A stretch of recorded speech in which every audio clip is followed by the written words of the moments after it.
I could be wrong with this. I'm sure I'll be corrected if I am. But I'm pretty certain after that punishing night with Madrid, Celtic went to Easter Road 3 days later, and it was pretty much the same team. I think it was 10 out of 11 with the same team.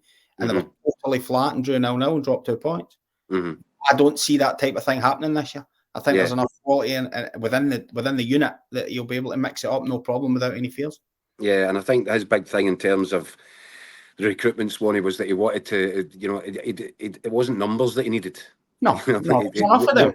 What he needed was that ability to shuffle the pack without dropping down any standards, and that's exactly, I think, what he's been looking to achieve. Yeah, and one thing I would add, Keith, sorry to break in, but I heard Scott McDermott on the show last week, and he made a brilliant point about Celtic's business and the fact that there's a lot of players who are not going to feature, and Celtic managed to make a rake of money out of them. So guys that were just not going to play. That's right. Said Haksabanovic, they got their money back. I think maybe even a little bit more. I think they got £2 million for Bosun Lowell, who hadn't played I don't think he started a competitive game. Played a competitive game. That's tremendous business. It's not just what you're buying; it's what you're getting. All of those guys. I think I heard or read somebody saying that the Deadwood, if for want of a better word, paid for Arne Engels. It's true.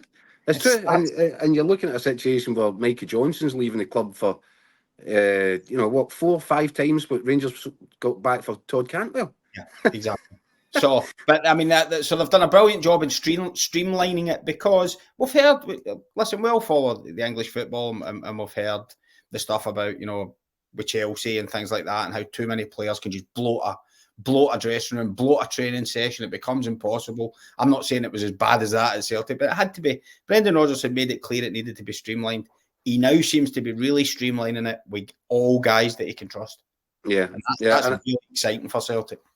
And it's the flip of the other side of the coin, really, isn't it, over the city? Because Rangers fans are now ready to do protests against the board, and they want change. It wasn't so long ago, in fact, a couple of weeks, shortly before I went on holiday, there was starting to become quite a bit of unrest amongst the Celtic fans about the Celtic board. But you've got to give them their credit and give them their due.